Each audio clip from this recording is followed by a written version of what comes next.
हर हर महादेव। ओम नमः शिवाय मित्रों। तो आज मैं सुनाऊंगी 16 सोमवार की व्रत कथा। 16 सोमवार की व्रत कथा सबसे पहले माँ पार्वती जी ने किया था।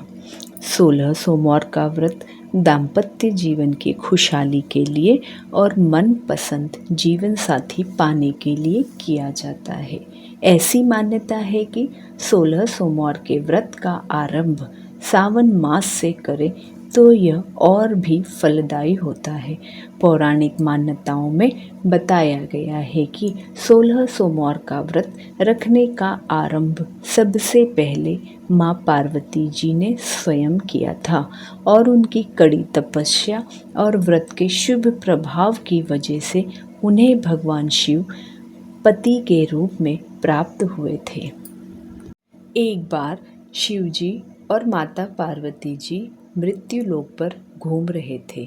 घूमते घूमते वे विदर्भ देश के अमरावती नामक नगर में गए। उस नगर में एक सुंदर शिव मंदिर था, इसीलिए महादेव जी पार्वती जी के साथ वहाँ रहने लग गए। एक दिन बातों बातों में पार्वती जी ने शिव जी को चौसर खेलने को कहा। शिव जी राजी हो गए और चौसर खेलने लग गए। उसी समय मंदिर का पुजारी दैनिक आरती के लिए आया। पार्वती जी ने पुजारी से पूछा, बताओ हम दोनों में से चौसर में कौन जीतेगा। वो पुजारी भगवान शिव का भक्त था और उसके मुंह से तुरंत निकल पड़ा, महादेव जी जीतेंगे। चौसर का खेल खत्म होने पर पार्वती जी जीत गई और शिव जी हार गए।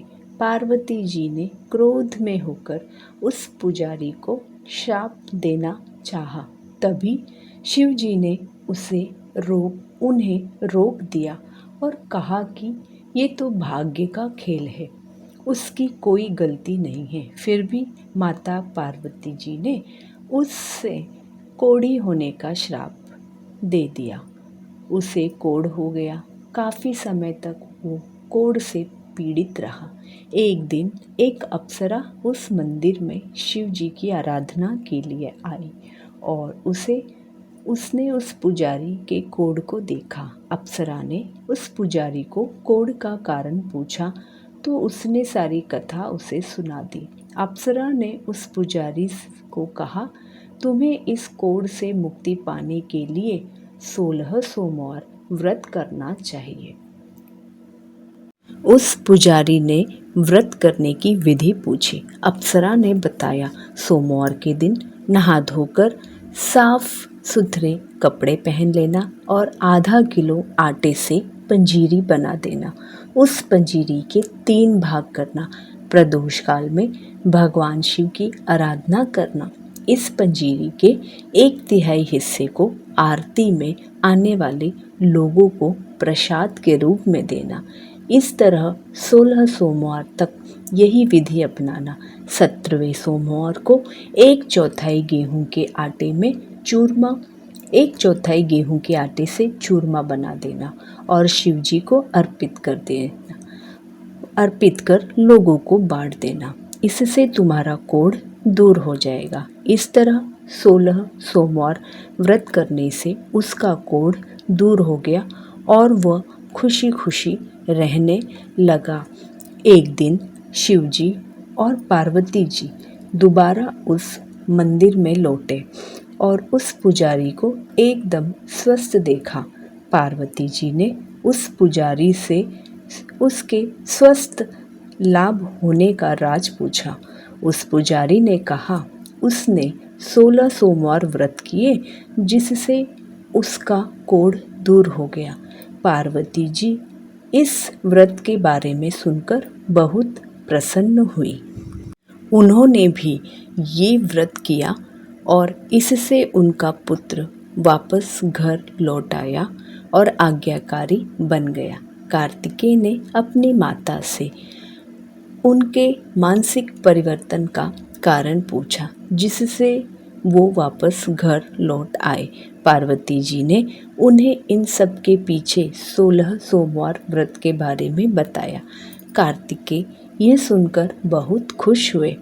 कार्तिकेय ने अपने दूर गए ब्राह्मण मित्र से मिलने के लिए उस व्रत को किया और 16 सोमवार होने पर उनका मित्र उनसे मिलने विदेश से वापस लौट आया। उनके मित्र ने इस राज का कारण पूछा तो कार्तिकेय ने 16 सोमवार व्रत की महिमा बताई। यह सुनकर उस ब्राह्मण मित्र ने भी विवाह के लिए 16 सोमवार व्रत रखने के लिए विचार किया। एक दिन राजा अपनी पुत्री के विवाह की तैयारी कर रहा था। कई राजकुमार राजा की पुत्री से विवाह करने के लिए आए। राजा ने एक शर्त रखी कि जिस भी व्यक्ति के गले में हथनी वरमाला डालेगी उसके साथ ही उसकी पुत्री का विवाह होगा। तो ब्राह्मण भी वहीं था और भाग्य से उस हथनी ने उस ब्राह्मण के गले में वरमाला डाल दी और शर्त के अनुसार राजा ने उस ब्राह्मण से अपनी पुत्री का विवाह करा दिया। एक दिन राजकुमारी ने ब्राह्मण से पूछा, आपने ऐसा क्या पुण्य किया जो हथनी ने उस दूसरे सभी राजकुमारों को छोड़कर आपके गले में वरमाला डाली? उसने कहा, प्रिय, मैंने अपने मित्र कार्तिकेय के कहने पर 16 सोमवार व्रत किए थे। उसी से परिणाम स्वरूप तुम लक्ष्मी जैसी दुल्हन मुझे मिली। राजकुमारी यह सुनकर बहुत प्रभावित हुई और उसने भी पुत्र प्राप्ति के लिए 16 सोमवार व्रत रखा। फलस्वरूप उसे एक सुंदर पुत्र का जन्म हुआ और जब पुत्र बड़ा हुआ तो उसने पूछा, माँ, आपने ऐसा क्या किया जो आपको मेरे जैसा पुत्र मिला? उसने भी पुत्र को 16 सोमवार व्रत की महिमा बताई। यह सुनकर उसने भी राजपाट की इच्छा के लिए ये व्रत रखा। उसी समय एक राजा अपनी पुत्री के विवाह के लिए वर तलाश कर रहा था तो लोगों ने उस बालक को विवाह के लिए उचित बताया। राजा को इसकी सूचना मिलते ही उसने अपनी पुत्री का विवाह उस बालक के साथ करवा दिया। कुछ सालों बाद जब राजा की मृत्यु हुई तो वह राजा बन गया, क्योंकि उस राजा के कोई पुत्र नहीं था। राजपाट मिलने के बाद भी वो सोमवार का व्रत करता रहा। एक दिन 17वें सोमवार व्रत पर उसकी पत्नी को भी पूजा के लिए शिव मंदिर आने को कहा, लेकिन उसने खुद आने के बजाय दासी को भेज दिया। ब्राह्मण पुत्र के पूजा खत्म होने के बाद आकाशवाणी हुई, तुम अपनी पत्नी को अपने महल से दूर रखो वरना तुम्हारा विनाश हो जाएगा। ब्राह्मण पुत्र ये सुनकर बहुत ही आश्चर्यचकित हुआ। महल वापस लौटने पर उसने अपने दरबारियों को भी ये बात बताई तो दरबारियों ने कहा कि जिसकी वजह से ही उसे राजपाट मिला है वो उसी को महल से बाहर निकालेगा, लेकिन उस ब्राह्मण पुत्र ने उसे महल से बाहर निकाल दिया। वो राजकुमारी भूखी प्यासी एक अनजान नगर में आई। वहाँ पर एक बूढ़ी औरत धागा बेचने बाजार जा रही थी। जैसे ही उसने राजकुमारी को देखा तो उसने उसकी मदद करते हुए उसके साथ व्यापार को मदद करने को कहा। राजकुमारी ने भी एक टोकरी अपने सर पर रख ली।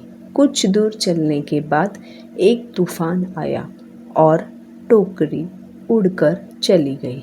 अब तो बूढ़ी औरत रोने लग गई और उसने राजकुमारी को मनहूस मानते हुए चले जाने को कहा। उसके बाद वो एक तेली के घर पहुंची। उसके वहाँ पहुँचते ही सारे तेल के घड़े फूट गए और तेल बहने लग गया। उस तेली ने भी उसे मनहूस मानकर उसको वहाँ से भगा दिया। उसके बाद वह एक सुंदर तालाब के पास पहुँची और जैसे ही पानी पीने लगी उस पानी में कीड़े चलने लगे और सारा पानी धुंधला हो गया। अपने दुर्भाग्य को कोसते हुए उसने गंदा पानी पी लिया और पेड़ के नीचे सो गई। जैसे ही वह पेड़ के नीचे सोई, उस पेड़ की सारी पत्तियां झड़ गई। अब तो जिस पेड़ के पास जाती उसकी पत्तियां गिर जाती। ऐसा देखकर वहाँ के लोग मंदिर के पुजारी के पास गए। उस पुजारी ने उस राजकुमारी का दर्द समझते हुए उससे कहा, बेटी, तुम मेरे परिवार के साथ रहो, मैं तुम्हें अपनी बेटी की तरह रखूँगा, तुम्हें मेरे आश्रम में कोई तकलीफ़ नहीं होगी। इस तरह वह आश्रम में रहने लग गई। अब वो जो भी खाना बनाती या पानी लाती उसमें कीड़े पड़ जाते। ऐसा देखकर वो पुजारी आश्चर्यचकित होकर उससे बोला, बेटी, तुम पर ये कैसा कोप है जो तुम्हारी ऐसी हालत है। उसने वहीं शिव पूजा में ना जाने वाली कहानी सुनाई। उस पुजारी ने शिव जी की आराधना की और उसको 16 सोमवार व्रत करने को कहा, जिससे उसे ज़रूर राहत मिलेगी। उसने 16 सोमवार का व्रत किया और 17वें सोमवार पर ब्राह्मण पुत्र उसके बारे में सोचने लगा। वह कहाँ होगी, मुझे उसकी तलाश करनी चाहिए। इसलिए उसने अपने आदमियों को भेजकर अपनी पत्नी को ढूंढने के लिए कहा। उसके आदमी ढूंढते ढूंढते उस पुजारी के घर पहुंच गए और उन्हें वहां राजकुमारी का पता चल गया।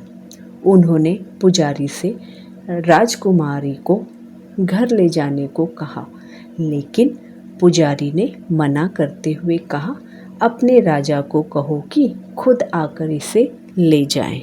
राजा खुद वहां पर आया और राजकुमारी को वापस अपने महल ले आए।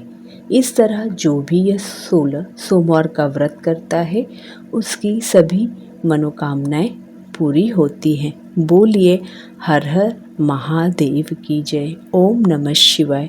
भोले बाबा की जय। प्रभु हमारे अपराधों को क्षमा कीजिए और हम पर भी अपनी कृपा बनाए रखिए। हर हर महादेव। और हमारे अपराधों को क्षमा कीजिए। हर हर महादेव।